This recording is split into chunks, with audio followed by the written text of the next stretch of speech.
What is going on, people? It is me, that one bullet, and we're gonna do Star Wars Empire at War. Awakening of the Rebellion, Let's Play Part 16 after a 2-month break. So I rewatched episode 15, and I love the comment at the end where it's like, oh, I hope it's not gonna take that long until the next part, and of course it did. But that's a long story, and I don't want to bother you guys because the most important thing is that we are back. And the last thing that happened was the loss of Garmbel Iblis on Onderon, even though we captured the planet. And like, yeah, some random space stuff. I'm moving this fleet around. I think there was a intersection battle where they retreated. So I don't exactly remember what happens. Oh, bring Mon Mothma to Mon Calamari. Yes, of course. I'll get to that. Oh, Space Forces get defeated at Czar, and then there's so much going on. I don't remember this. Yeah. Okay. Well, that they got killed. So yeah. I'm moving these Mon Calamari fleets around. I forget for what reason, but yeah. So what I was getting to is these. Oh my goodness. Tsar invasion. I don't remember any of this stuff, but that's what I'm trying to get to. Is that the next? I think this part that I'm gonna make, and then the next part is stuff that I recorded back when I did part 15, and then I just kind of never got around to doing the commentary and releasing them. Yeah, and that really is my fault, and I'm really sorry. So what's going on here? Good question. I have one infiltrator, right? Because okay, so that tactical Czar mission happened, right? And then I sent infiltrators, took Czar over because the planet was empty after you do the mission. It's empty and it's neutral, and you can attack it. And so I never built up any forces. And then so now we have to defend the planet with a couple of infiltrators. So I forget how I do this, but I'm pretty sure they get 2 units. They get some Stormy Troopers, which I'm battling right now. And yeah, I have to retreat, and they kill one of my people. I build a couple turrets to try and defend from the Stormtroopers, but Stormtroopers are I don't know, they're okay. They're better than the movies, I guess. They can actually aim in this game. And I think the mod actually gives them rocket launchers to balance them out with the Rebel Infantry. So the Rebel Infantry mixes, soldiers with missile guys. There were 2 separate units, and so I think one of the most recent releases of the mod gives Stormtroopers rocket launchers as well, because otherwise they were really bad and they were useless versus vehicles. So that was, I guess, a good overall change. So what has happened this past 2 months? Well, let's see. College semester getting serious, and yes, I did end up moving out and finding an apartment, which I think I talked about in part 15. And so that's been a challenge all its own, because that was the first time I've actually lived on my own. And so things like that, you have to get adjusted. You really do. And so going to classes and then coming back and then having an apartment to take care of, even though I have a roommate, it's kind of it's a weird thing, and I'm not used to it. And the other thing is that usually when you have a roommate, you have noise, and they're always there in the background. And of course they get TIE bombers, but whatever. Oh, they blew up the indigenous. Okay, so the indigenous units in here are neither Empire nor Rebellion, and so they're like just pirates. And apparently they just wasted a bombing run on a bunch of bunker pirates, so close to butt pirates. But yeah. So yeah, so the apartment. It's a weird thing when you go on on your own and kind of like live with a roommate, and you've never done so before, and it's like you kind of want to do a let's play, but then it's like you're gonna be talking to yourself. I don't know. Maybe it's just a weird thing to me. And usually we had some people over, and I had this project going on with my roommate and then another friend. We were trying to make a board game, and we still are. We're probably going to keep doing that over, because I'm on winter break because I have trimesters, and it's weird like that. But yeah, hopefully I can get on a regular schedule. And then, so back to this game. Somehow I managed to win this with Rebel Infiltrators. And I push them back, and I keep the planet, and I don't lose anything. So that was an interesting, like, that's one of those battles where it's like, it isn't a full-on assault, and it's one of those, like, skirmishes where it's just like a couple stormtroopers and then like an infiltrator. I like those. Those are really fun because you get to micro manage your units, and it's a little bit different than just having a crap load of army and then having to just send them forward. Speaking of sending them forward, we're sending this fleet forward, space battle at Liège. I forget what for, but I guess I'll find that out for myself, because I wanted to watch these videos ahead of time, but then I figured, you know, why, when it's more exciting to just see what happens and be able to commentate it, because I don't remember this stuff. I mean, it's been a while. It's been 2 months, so whatever. I'm sure it was, well, I guess it was amazing because they retreat. And that's the other thing too, is that not only did I move out, but then, so I had this footage recorded, right? And I started doing a little bit too much recording and then commentating later. And I found that I was just not enjoying that. Oh, quick note here. I sent these smugglers. Before I did so, I checked the credits, and I checked for the highest credit value on each planet, and then I sent them out. And then, you know, I think if you save and then reload, or like there was a battle takes place in between, and you send them out, they don't actually like start smuggling because a battle happened in between or something like that. So you have to redo that. Oh, and apparently Leia has a remove corruption capability. That's pretty interesting. What am I doing here? I don't know. But anyways, so as I was saying, I was doing too much post commentary stuff, and I didn't enjoy it because it's like, I don't know. I didn't enjoy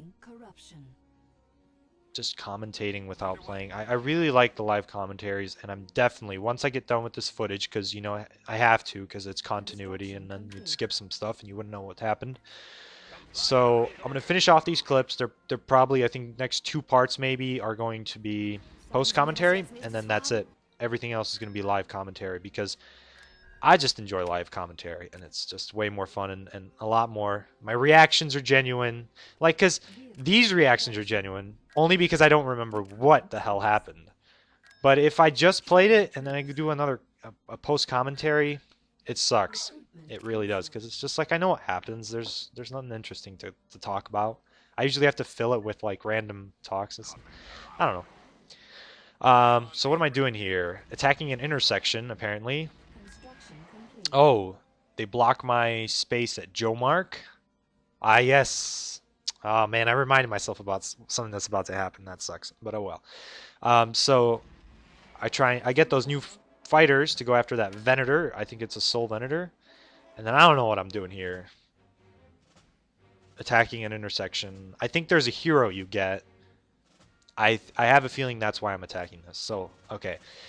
Also, if you love space battles, I'm pretty sure this is the episode for you. I remember I recorded this, and and the space there. I think there's like a couple space battles that happen there. I don't remember what happens during them. I know that there are a lot of space battles. So if you like space battles, this should be your thing. So I'm really outnumbered here, and this battle I remember. I'm really outnumbered. You can tell I have got no capital ships. I've got nothing. I've got like what? Dreadnought. One dreadnought. That's the best ship I have, and like 4 Nebulon B frigates or something. And a couple X-Wings, thankfully, because Nebulon B spawn X-Wings. Yeah, but watch these tactics. This is great. I love this. So what I'm trying to do is I'm trying to keep my ships together in a group, and I'm trying to keep them mobile, so that I can separate the attacking force. So a Venator's coming up, and a Venator could easily slay, I'd say, two of my ships right now. Like it would take out the Dreadnought, and it'd take out maybe like one of the smaller support ships or something. Um, but and it's going to damage some of my ships heavily. But thankfully, I have a hero here. I reduce his power. I reduce his damage to my ships and his shields. I think that's what it does. I don't exactly remember. I never understood that ability anyways. I never bothered to look it up. I just know that it does stuff. It does stuff and it's good for you, so click it constantly. So yeah, so you could see, like, they had more ships coming in, but I chose to pull my whole fleet away, and you know, I do this sort of thing where keep my ships mobile, but keep them constantly firing at things. So what you do is you can, you know how when you right click a ship to attack, to issue an attack, like all the ships kind of just stand like and start to face it and just stand there. What you could do is you could target and then tell them to move somewhere, and they'll keep targeting the same thing that you just told it to target. And then if you give them a move order right after that, they'll move and still shoot the exact, like if you wanted to target a shield generator, it still keeps shooting at the shield generator, but then you can issue a move order and move them away. So yes, I'm taking out engines on this other ship so that they don't all come at me at once. And the more engines I have destroyed, look, I do not finish off the Venator. I know the Venator is basically dead. He is not my priority right now. The Geonosian frigate that's closing in is my priority. So I take out the engines on the Munificent frigate, right? Because that ship's crap, but you know, if it's supported by other ships, it does some damage. So I take out its engines. Since it's weak alone, I want to separate these ships. So I take out its engines, and then the Geonosian frigate can also kill at least one of my ships in this fleet. So if all three of those ships came at me, it probably would have been over. And you can see the Geonosian frigate dishes out some firepower. Look, my Dreadnought just got no shielded, right? So now I tell all my ships to just attack. The Venator's out of the picture. I don't continue to go after it, because if I did, the other two ships would close in on me, and then, you know, I probably would have lost most of this fleet. I actually begin to pull back because I feel like outnumbered, but then I'm like, the ships start moving a little too slowly, so I realize if I keep pulling back, I'm just going to get shot from behind, and there's no point. I'm just going to lose ships. So I figure that I'm going to cut my losses, even though the Dreadnought's out of shields and it's getting hit. I am going to go full attack on the Geonosian frigate, right? And here I kind of got into a situation I didn't want to as well, where I'm battling two ships at once, but thankfully one of them is basically almost dead, meaning the Munificent that's like being strafe-run. And the Geonosian frigate's also out of shields by now. But I have all my ships targeting the Geonosian ship, and so it's gonna die pretty quick. Oh, and here's a cool space battle: Cloak Shapes versus Cloak Shapes. I don't know. I thought that was pretty interesting. And you could tell that this battle, I was kind of I was hyped, because I was like, crap, I have to win this. So there's no cinematic part to this battle, because I was like, I need to concentrate on what's going on. And you can see the Dreadnought is taking some hits, but at this point, it's going to survive, because, I mean, their ships are basically dead. And you can see I'm still trying to keep these ships mobile, even though they're kind of damaged. I'm also trying to find which ship has no engines, because if you have a group of ships and one of them does not have engines, they all kind of travel at the speed that the ship with no engines would travel. It's really dumb, and so you have to watch out when that happens, because if it does, you know, you're going to lose more ships if you're trying to retreat, because the ship without engines is slowing the rest of your fleet down. So yeah, and you can see I strafe run, and then I don't even wait to finish this ship off. I tell my units to go straight for the Venator, because I know it's basically dead. And it's going to die, because it doesn't matter if they retreat, because engines are gone. I just wish I would have exploded this damn thing. Felt some satisfaction out of that. But yeah, basically, I wasn't outnumbered unit-wise, but I was outnumbered strength-wise. And yes, General Snub. That's who you get. When you attack that intersection, you get General Snub. And you'll see him in battle, probably, sooner or later. Oh, and space battle number 2. So, I don't remember what happens here, but I know it's a cool space battle. Speaking of space battles, I tried to release I came up with the name of Battle Clips, and it's like it's from my Empire playthrough of the mod, and it's just like a cinematic battle of one particular oh well, I guess this wasn't a great space battle, but whatever. It got them out of my hair a little bit. But yeah, I wanted to release a battle clip, and I used some music from the game, you know, Star Wars music. But apparently YouTube doesn't like that, and you know, there's some copyright infringement crap going on there. Even though I'm not monetizing it. So I'm gonna get that figured out, and I want to get that series started as well, because I think it's cool. If you don't like commentaries, if you don't like live commentaries, but you like just action and action stuff, orientated stuff, that's kind of what I wanted to bring with that other series as well. So I'll see how it works out. I'll see if I can, because battle clips without music kind of sucks, because it would just be, you know, sound effects from the game, and usually I do some more editing work surrounding it, so the music wouldn't flow, you know, from start to finish. It would have cuts in between. So if I can't figure out a good way to do that, if I can't avoid YouTube's really dumb copyright infringement right now, then I don't know. I'll figure it out. But for now, you have Let's Plays and that awesome trailer I released, because that trailer was... I don't know what I was thinking, but I thought it was pretty funny. I was just watching through some of the old Let's Plays just doing some research on like what I do right and what I do wrong. That's when I discovered that most of those clips that you see in the trailer, they're all from live commentaries, all of them. And that's when I figured out, I'm like, oh. And then I started watching some of the other ones, and I'm like, my post commentary stuff isn't that entertaining. Maybe it is, but it's not. It doesn't have those moments of those like funny things, because I don't react to it as, you know, as if it was coming up live. And then this battle, what is going on here? Oh, that was the intersection on top, the Felucia fleet that came down for the intersection. I don't know what I'm doing with this Corellian Corvette, but that was pretty cool. I think I'm just scouting to see what forces, because it didn't tell me what forces they had, and I was afraid that they had a bunch of ships, and I think I was correct in that assumption. But you could see I have a lot of ships, and yes, see, they have a Victory frigate. I keep thinking that when I say Victory, like, because the ship is called a Victory, right? That's what it's called.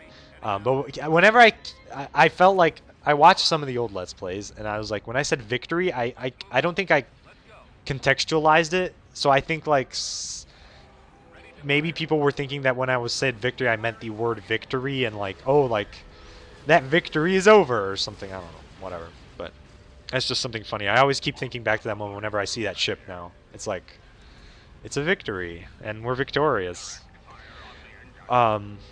So let's see, some strategy talk. What am I trying to do here? Pushing straight up the middle, probably. Let's see, Dreadnoughts are going left. So the Dreadnoughts are probably going to attack the space station, keep it busy, give it a target, and then the rest of the ships are probably going to go for the Victory. I took out the shield generator, I think I just did. I actually have no fighters. That was the problem with this. A tractor beam, and then the tractor beam ship is tractor beaming another ship. I never liked the tractor beam, like, particle effect or whatever. I don't know, I thought it was really... It's like, tractor beams don't actually give off a visual, so it's kind of weird. Can't blame them for trying to make them a visual, but it's just, it looks weird. If it's out of place, in my opinion. So yeah, I don't know. I used 3 ships as fire ships, so the space station would target it. The rest of the ships then targeted the Victory, and now, you know, I pulled the other ships back because you don't lose them if they're wounded. It's a strategy I constantly use in this game, so I keep pulling ships back and then using them as fire ships so that, you know, weaker ships get, you know, if I am going up against crazy odds, you know, I won't lose the big ships. I'll lose the smaller, less important ships. And usually I send dreadnoughts, because dreadnoughts can take quite a bit of damage before they go down. So I usually use them. Disregard what I said about bulk cruisers and using them as cannon fodder, because they're kind of weak. I would suggest dreadnoughts. Dreadnoughts are actually really good at taking damage. I think in the description they actually refer to it as a flying or a space bunker or something like that. So the only downside to that, of course, is the fact that they cost so much, and if you lose them, you lose quite a bit of money.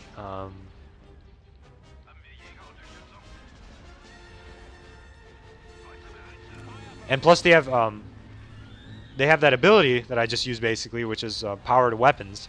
So if their shields go down, you just like, well, all out power to weapons, and now you're screwed, because even though it's the ship would be retreating, it's firing in all, you know, all the guns are firing. So I swiftly take out this intersection plus their Victory, and I am now victorious. Oh, this camera work. Yeah, that's right. The camera. So yeah, I think I said I was going to release that. And I didn't work on the camera since, you know, I stopped the Let's Plays, but I'm definitely going to keep working on the camera and then get it released along with the text file. The text file. So what I'm planning on doing with the text file is I'm planning on rewriting everything. I'm going to go through, you know, every single description, and even the tooltips that pop up in the game, I'm going to rewrite to be relevant to the mod, and not just like, it's not going to be like, oh, steal resources with C-3PO, because that's not how it works anymore. So I'm going to rewrite all of it and then send it out. See if you guys like it. Oh, so here they're attacking Jomark. And I also am outnumbered. But I'm going to use my bullet-proof strategy of, well, pushing straight up the middle. And because there's only one landing zone, just like the other maps where I condone this behavior. Condone? Is it condone or is it? I don't know. That might be. Whatever. I encourage this behavior. I don't know if condone is the right word. But yeah, I'm going to just charge, basically.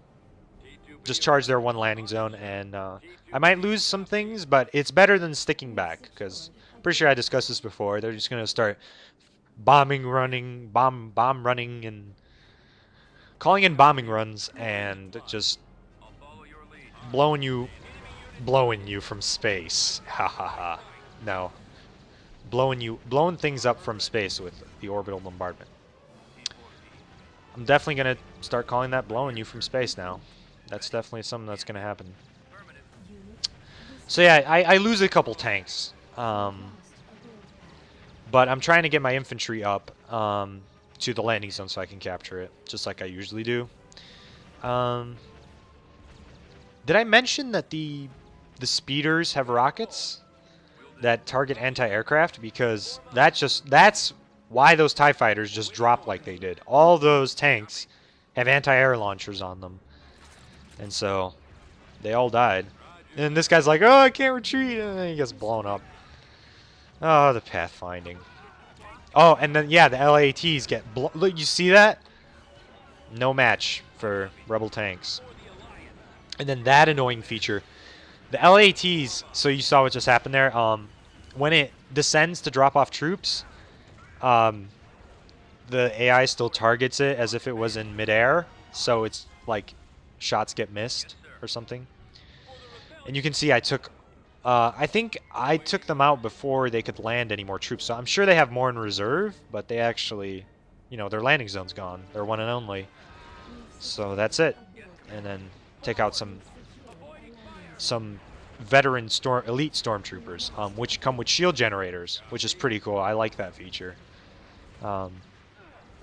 Like just having ranks of infantry and they go up in this mod is kind of interesting as well. But usually I just use the regular base rebel infantry until you get the trained rebel. The trained rebel infantry, I'm pretty sure you guys will see eventually. They have Wookiees in them, and that's why I use them, because Wookiees have grenade launchers and they're really strong. But those regiments are really cool. And here I tried to send this fighter fleet at this Venator before they had this ground invasion. I tried to preemptively, you know, destroy their Venator, but it didn't work. So now you're gonna see, you're gonna see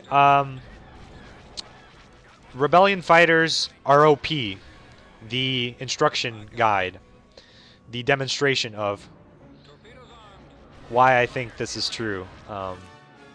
So I'm going to use, of course, you know, your typical send your bombers at the shield generator, send the X-Wings at the shield generator, and then this is why I make Tusken fighters, because Tusken fighters, my friends, do not have bombing. They have ion cannons, which is their special ability. So I use them as the fighter distractors, or the fighter engagers, so they engage other fighters and bombers. X-Wings are still pseudo-bombers, so I use them as such, but they can always, you know, if the Tuskens are overrun, they can always attack, you know, fighters as well. But they do a pretty good, the X-Wings do a pretty good damage output on ships, so I keep them kind of in a bomber role as well. But the Tuskens, the reason the ion cannons are interesting is because when you're battling fighters with Tuskens, and then the fighters are gone, they're dealt with, you can use their ion cannons versus the ships. And that's even more ion cannon potential to disable ships, right? Even though I'm not doing that right now because its shields are already disabled and the Y-Wings are already taking care of them. The bombing run. See, this is what Tusken fighters look like. These, I don't remember where when they introduced these into the Star Wars lore. I think it was in a game of some kind. It was X-Wing, maybe? I remember them from somewhere. But it's kind of cool that you get to have ships like these from the expanded universe in the mods. I think that's the coolest thing about mods, is that because like if a developer released a Star Wars game, they always put things in from movies, right? So it's always X-Wings and Y-Wings and A-Wings. But they never go to T-Wings or E-Wings or K-Wings, which K-Wings are awesome. And things like that. Like, you don't get as much variety. And that's why mods are always so awesome, because first thing people do with mods is, oh, what's the EU stuff? Oh, let's add it in. You know, that sort of stuff. So it's really cool. And you can see just Rebellion fighters. You take out their fighters, and their guns can't hit your fighters at all. Like, they're inaccurate as hell. You're ion cannoning them. They can't shoot back. And this Venator just gets destroyed. It just gets murked. And there's that camera glitch again.